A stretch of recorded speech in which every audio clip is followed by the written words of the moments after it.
الحمدللہ الحمدللہ رب العالمین والصلاة والسلام علی محمد الامین اعوذ باللہ من الشیطان الرجیم بسم اللہ الرحمن الرحیم۔ محترم سامعین، ہم بطور مسلمان اس چیز پر ایمان رکھتے ہیں کہ ہر چیز ہمیں اللہ تعالیٰ سے مانگنی چاہیے۔ اسی جذبے کے اظہار کا اصطلاحی نام دعا ہے۔ ہم میں سے ہر شخص دعائیں کرتا ہے، شب و روز اپنے ہاتھ اللہ کے سامنے پھیلاتا ہے۔ ہر نماز کے بعد بھی ہمارے یہاں رسم ہے کہ لوگ ہاتھ اٹھا کے خدا کے حضور میں اپنی عرضداشت پیش کرتے ہیں، لیکن اگر غور کریں تو کبھی بھی ہم نے اس پورے عمل کا شعوری جائزہ نہیں لیا ہوتا کہ یہ دعا اپنی ذات میں کیا چیز ہے۔ اگر آپ انسان پہ غور کریں تو اس دنیا میں آنے کے بعد انسان کو جس چیز کا سب سے پہلے شعور حاصل ہوتا ہے وہ یہ ہے کہ وہ مخلوق ہے، بنائی گئی ہے۔ ہم اپنے حواس کے ظاہری یا باطنی حاصلات سے اپنا مطالعہ کریں یا خارج کے اندر جو کچھ موجود ہے اس کو سامنے رکھ کے عقلی استنباط کے نتائج کا جائزہ لیں تو ہر جگہ پہ ہمیں یہ نظر آتا ہے کہ یہ سب کچھ بنا ہوا ہے۔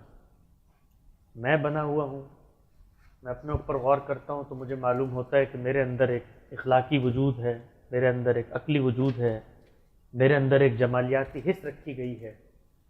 خارج کو دیکھتا ہوں تو یہ ہریاول سبززار، یہ بل کھاتی ندیاں، یہ بہتے جھرنوں کا شور، یہ لہلہاتے سبززار، یہ سرسبز و شاداب شاہراہیں مجھے یہ پتہ دیتی ہیں کہ اس کائنات کا کوئی بنانے والا ہے۔ جب میں یہ مان لیتا ہوں کہ کائنات کا کوئی بنانے والا ہے اور وہی خالق ہے تو پھر میں یہ دیکھتا ہوں کہ اس کی مجھ پر جو نعمتیں ہیں وہ اس قدر بے شمار ہیں کہ ان کو گنا نہیں جا سکتا۔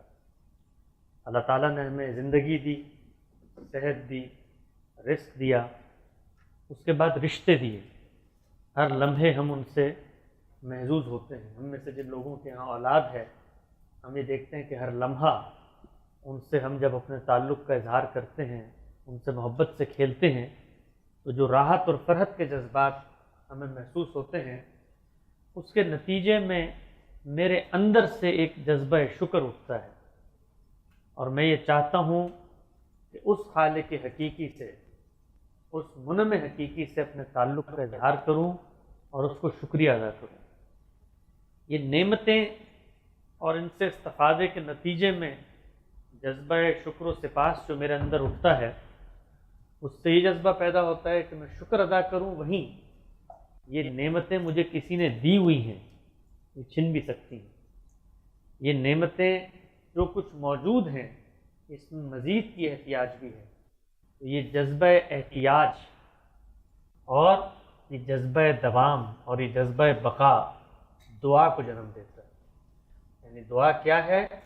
ان نعمتوں کے قائم رکھنے کی درخواست بھی اور ان نعمتوں میں افزونی اور اس کے اجرا کی خواہش۔ اللہ کے پیغمبر نے یہ بتایا ہے کہ جب ہم اللہ سے دعا کریں تو مختلف روایات ہمارے سامنے آتی ہیں جس میں ذکر ہوا ہے کہ اسم اعظم کے ساتھ اللہ سے دعا کرو۔ اسم اعظم عربی کا ایک لفظ ہے، اسم کا مطلب ہوتا ہے نام، اعظم کا مطلب ہوتا ہے بڑا۔ ہمارے علم کی روایت نے اس کی بہت ساری تشریحات کی ہیں کہ اسم اعظم سے کیا مراد ہے اور کون سے وہ الفاظ ہیں، کون سے وہ نام ہیں کہ جن کو لے کر ہم دعا کریں تو اللہ ہماری دعا سنتا ہے۔ ہمارے عہد کے ایک بہت بڑے عالم اور دین کے ایک بہت بڑے عارف جناب مولانا وحید الدین خان صاحب نے جہاں پر انسانوں کو دین کی حقیقی روح سے جوڑا ہے، ان کو یہ بتایا ہے کہ پورے مذہب کی اورینٹیشن آخرت پر مبنی ہونی چاہیے ہے، وہیں پر ہمارے اندر سے جو اللہ کے تعلق کے جذبات اٹھتے ہیں اس کی معنویت کو بھی انہوں نے واضح کیا ہے۔ ان کا یہ کہنا ہے کہ اسم اعظم سے مراد محض کوئی رٹا رٹایا کلمہ نہیں، بلکہ اسم اعظم در حقیقت ایک کیفیت کا نام ہے۔ وہ لکھتے ہیں کہ حقیقت ہے کہ اسم اعظم سے مراد خدا کا کوئی ایک نام نہیں، بلکہ وہ خصوصی کیفیت کے ساتھ خدا کو پکارنے کا نام ہے۔ اسم اعظم سے مراد اسم اعظم نہیں بلکہ کیفیت اعظم۔ وہ یہ کہتے ہیں کہ جب ہم یہ کہتے ہیں کہ اسم اعظم کے ساتھ دعا کرو تو دعا جو ہے وہ کسی ٹیکنیکل واقعے کا نام نہیں ہوتا، بلکہ دعا آپ کے داخل کے اندر احتیاج کا جو طوفان اٹھا ہوا ہے اس کے شور کی صدائیں ہوتی ہیں۔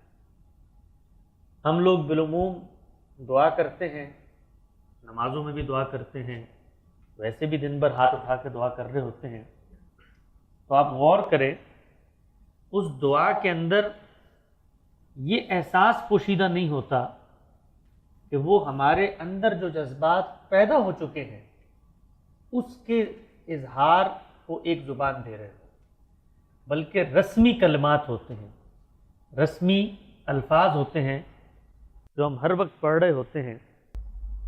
تو مولانا کا یہ کہنا ہے کہ اس بات پہ غور کریں کہ یہ معاملہ ایسے نہیں ہے کہ چند رٹے رٹائے الفاظ آپ نے ادا کر دیے تو گویا آپ نے دعا کر دی۔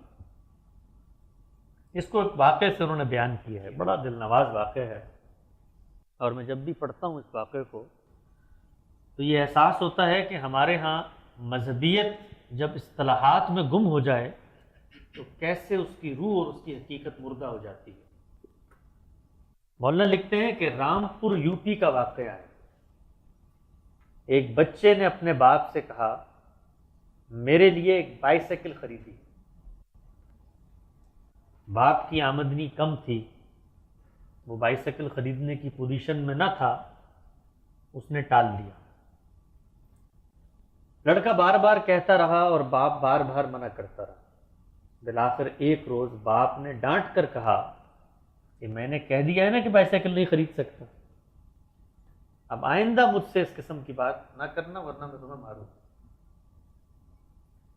یہ سن کر لڑکے کی آنکھوں میں آنسو آ گئے، وہ کچھ دیر چپ رہا اور اس کے بعد روتے ہوئے بولا کہ آپ ہی تو ہمارے باپ ہیں، آپ سے نہ کہیں تو کس سے کہیں۔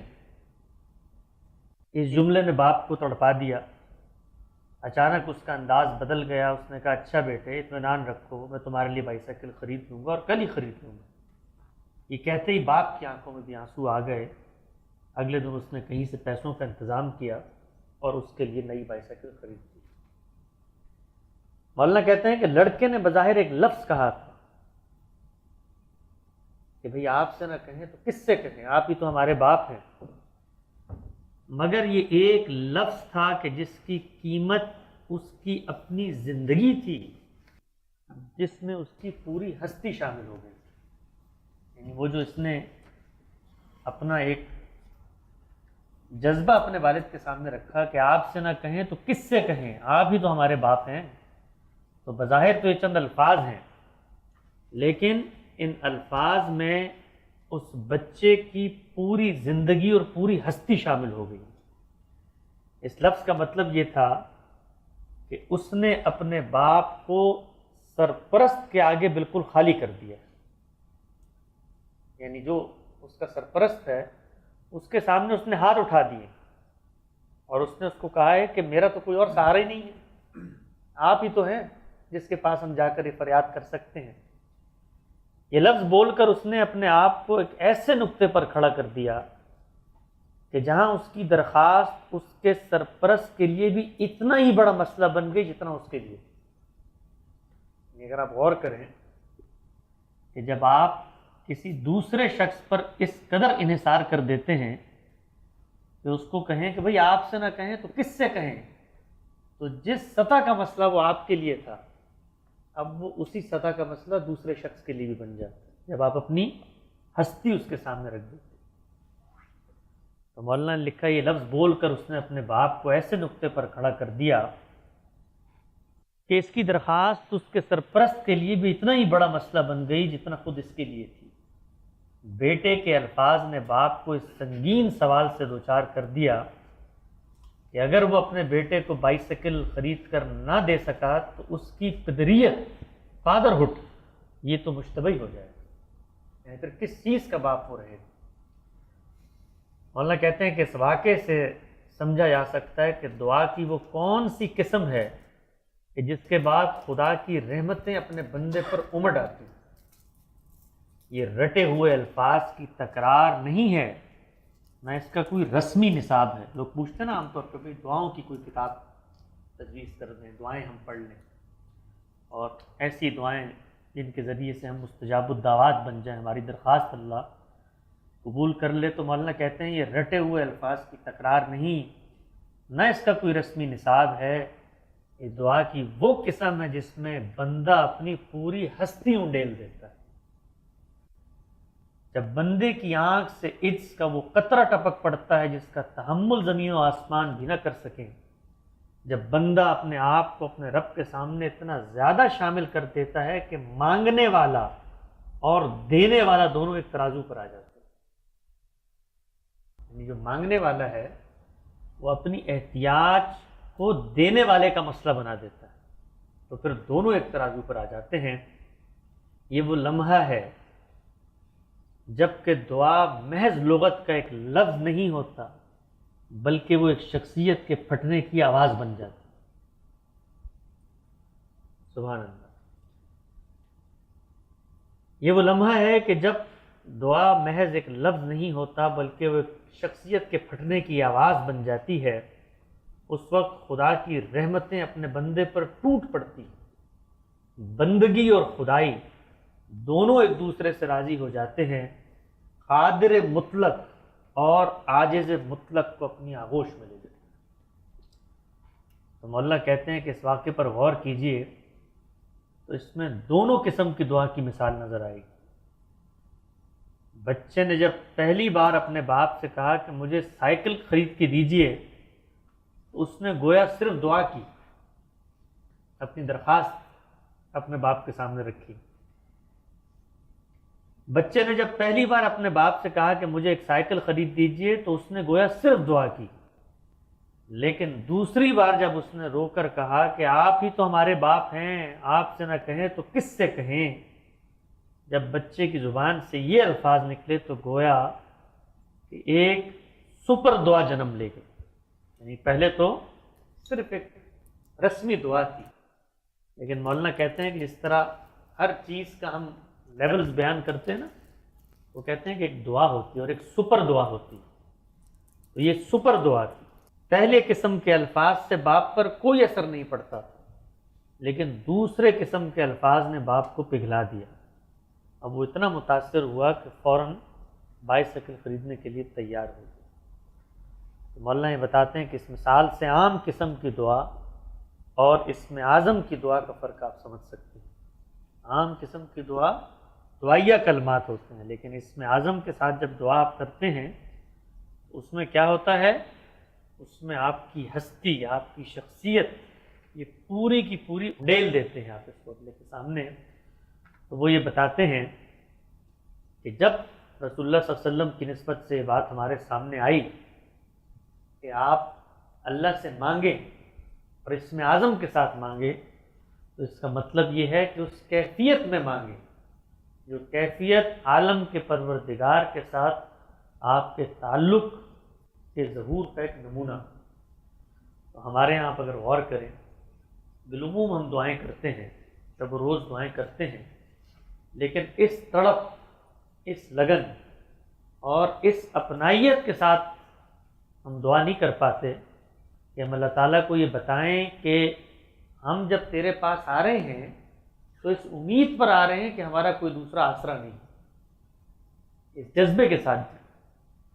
سیدہ عائشہ نے یہ نسبت سے بیان کیا جاتا ہے، فرمایا کہ عائشہ، رسول اللہ صلی اللہ علیہ وسلم نے فرمایا کہ عائشہ جوتے کا تسمہ بھی ٹوٹے، جوتے کا تسمہ بھی ٹوٹے تو وہ بھی اللہ سے مانگو۔ اس کا کیا مطلب ہے؟ مطلب تسمہ تو بازار میں ملے گا، مال دوں گا تو مجھے ملے گا، اٹھ کے جانا پڑے گا، کسب کرنا پڑے گا، لیکن خدا سے تعلق ایسا ہے کہ اگر کسی لمحے دنیا میں نقصان کا اندیشہ محسوس ہوتا ہے تو سب سے پہلے پکار خدا کی طرف جانی چاہیے، اس لیے کہ اگر خدا کی مدد اور تائید حاصل نہیں ہوگی تو یہ ہو نہیں سکتا کہ کائنات کا کوئی کام ہو جائے۔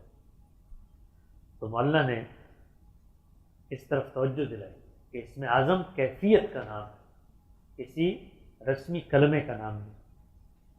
ایک اور بہت ہی دل نواز اور بڑا ہی دل فریب واقعہ انہوں نے لکھا، اور اس سے بھی آپ کو اندازہ ہوگا کہ جب انسان اس جگہ پر آ جاتا ہے کہ وہ خالق سے مانگے تو پھر اس کی کیا کیفیت ہوتی ہے۔ مولا کہتے ہیں کہ مجھے سر سید احمد خان کا بھی ایک واقعہ یاد آتا ہے۔ سر سید احمد خان سے سب واقف ہیں، ہماری ملت کے محسن، جنہوں نے اس قوم کو تعلیم کی طرف گامزن کیا۔ فرماتے ہیں وہ اپنے محمڈن کالج جو موجودہ علی گڑھ یونیورسٹی ہے کہ چندے کے لیے ایک مسلم نواب کے یہاں گئے۔ نواب صاحب سر سید کے بعض خیالات سے ان پر بہت غصہ تھے۔ انہوں نے سر سید سے ملنے سے انکار کر دیا، مگر سر سید مایوس نہیں ہوئے۔ ان کو معلوم تھا کہ شام کو نواب صاحب اپنا گھوڑا گاڑی پر سیر کے لیے نکلتے ہیں۔ اس وقت ان کی کوٹھی کے سامنے بھکاری لوگ بیٹھتے ہیں۔ نواب صاحب ہر ایک کو کچھ نہ کچھ دیتے ہیں اور آگے چلے جاتے ہیں۔ سر سید شام کے وقت وہاں پہنچے اور بھکاریوں کی صف میں اس طرح بیٹھ گئے کہ اپنی ٹوپی کو کاسائے گدائی کی طرح سب کے سامنے رکھ دی۔ سر سید جیسا مدبر اور بزرگ اور عالم اور مفکر اور رہنما، جس کی شہرت یہ نہیں کہ آج ہوئی ہے، اس زمانے میں بھی اسی درجے کی ہے، تو کیا کیا انہوں نے؟ اپنی ٹوپی کو کاسائے گدائی کی طرح اپنے سامنے رکھ لیا۔ نواب صاحب حسب معمول اپنا گھوڑا گاڑی پہ نکلے۔ انہوں نے دیکھا کہ سر سید بھکاریوں کی صف میں بیٹھے۔ یہ دیکھ کر نواب صاحب کو تعجب ہوا۔ انہوں نے کہا سید تم یہاں کہاں؟ سر سید نے جواب دیا نواب صاحب اگر آپ مجھے چندہ نہیں دے سکتے تو بھیک تو دے سکتے ہیں۔ اگر آپ مجھے چندہ نہیں دے سکتے تو بھیک تو دے سکتے ہیں۔ اس بات کا نواب صاحب پہ بہت اثر پڑا۔ وہ اپنی گاڑی سے اتر پڑے اور سر سید کو لے کر اپنی کوٹھی کے اندر گئے۔ ان کو عزت کے ساتھ بٹھایا اور ان کو کالج کے لیے اچھی خاصی رقم چندے میں۔ تو مولانا کہتے ہیں کہ میں نے اس واقعے کو لے کر کہا کہ خدایا اگر میں عمل کی بنیاد پر کچھ پانے کا مستحق نہیں تو بھیک کے طور پہ مجھے اپنا انعام دے، کیونکہ تو نے قرآن میں جس طرح عمل کو عطیے کا مستحق قرار دیا ہے اسی طرح تو نے سائل کو بھی مستحق قرار دیا۔ اگر تو انسان سے چاہتا ہے کہ وہ عامل کو دینے کے ساتھ سائل کو بھی دے تو یقیناً میں امید کر سکتا ہوں تو خود بھی میرے ساتھ یہ معاملہ فرمائے گا۔ یعنی وہ کہتے ہیں کہ خداوند بزرگ و برتر عالم کے پروردگار، تیری ہدایت ہے نا یہ کہ کوئی مزدوری کرے، کوئی آپ کے لیے خدمت کرے تو اس کا اجر ادا کرو، تو جہاں تو نے یہ کہا ہے وہاں تو یہ بھی تو کہتا ہے کہ سائل کی مدد کرو، بھیک مانگنے والے کی بھی مدد کرو، جو تم سے سوال کرتا ہے اس کی عنایت کرو۔ تو میں عمل کرنے والا تو نہیں بن سکا، لیکن تجھے تیری ہی ہدایت کا ریفرنس دے کے یہ کہہ رہا ہوں کہ میں بھی تو ایک سائل ہوں، بھکاری سمجھ کے ہی میری مدد کر دے۔ تو فرمایا کہ میں سمجھتا ہوں کہ یہ بھی اسم اعظم کے ساتھ دعا کی ایک مثال ہے جس کی توفیق مجھے خدا کی خصوصی رحمت سے حاصل ہو سکتی ہے۔ جہاں تک میرا تجربہ ہے، مولانا فرماتے ہیں اسم اعظم کے ساتھ دعا نہ تو کسی یاد کیے ہوئے الفاظ کو دہرانے کا نام ہے، نہ خود انسان پیشگی طور پر سوچ کے اس قسم کی دعا کر سکتے۔ یعنی ایسے نہیں ہو سکتا کہ ہم سب لوگ بیٹھیں اور کہیں کہ آج ہم اسم اعظم کے تحت کسی مجلس میں اللہ تعالیٰ سے دعا کریں گے، نہ اس کے لیے کوئی رٹے رٹائے رسمی کلمات ہیں اور نہ انسان کسی پیشگی منصوبہ بندی سے یہ دعا کر سکتا ہے۔ فرمایا ہے کہ اسم اعظم کے ساتھ دعا نہ تو کسی یاد کیے ہوئے الفاظ کے دہرانے کا نام ہے اور نہ خود انسان پیشگی طور پر سوچ کے اس قسم کی دعا کر سکتا ہے. اس قسم کی دعا براہ راست خدا کی توفیق سے ہوتی ہے اور وہ اچانک ہی انسان کے سینے سے ابل پڑتی، جیسے کوئی جوالا مکھی آتش فشاں، جیسے کوئی جوالا مکھی پہاڑ اچانک پھٹ پڑے. حالانکہ موسمیات کے ماہرین نے اس کی پیشن گوئی نہ کی. سبحان اللہ. یعنی کیا خوبصورت مثالیں ہیں اور کیا دل نواز جذبہ ہے جو یہ بتاتا ہے کہ دعا کیا چیز ہے. ہم لوگوں کے لیے دعا محض ایک رسمی، اس کو آپ کہتے ہیں عبادت ہوتی ہے، اور یہ سوچ کے ہم دعا کر رہے ہوتے ہیں کہ بھائی ملنا تو مجھے اپنے عمل سے ہی ہے، میں نے ہی آگے کچھ کرنا ہے، اس سے ملے گا. لیکن اللہ کی دنیا میں یہ تو حقیقت ہے کہ عالم اسباب میں سب کچھ ہوتا ہے. میں نے اگر ڈاکٹر بننا ہے تو میں تعلیم حاصل کروں گا، میں نے اگر رزق کمانا ہے تو میں محنت کروں گا. لیکن اس سب کے ساتھ اگر میرا خالق کے لیے اس قدر احتیاج کا جذبہ نہیں ہے تو پھر خالق کی طرف سے میرے اوپر عنایتیں بھی نہیں ہو سکتی. اللہ تعالیٰ یہ کہتے ہیں کہ مجھے پکارو، مجھ سے مانگو، میں دیتا ہوں. اور آپ لوگ یقین جانیں، مجھے سچی بات ہے پہلے یہ تحریریں پڑھ کے اور دین کا کچھ مطالعہ کر کے لگتا تھا بھئی دعا ہے، کوئی چیز ہے، دعا کریں اللہ میاں. کبھی سن بھی لیتے ہوں گے، کبھی نہیں بھی سنتے ہوں گے.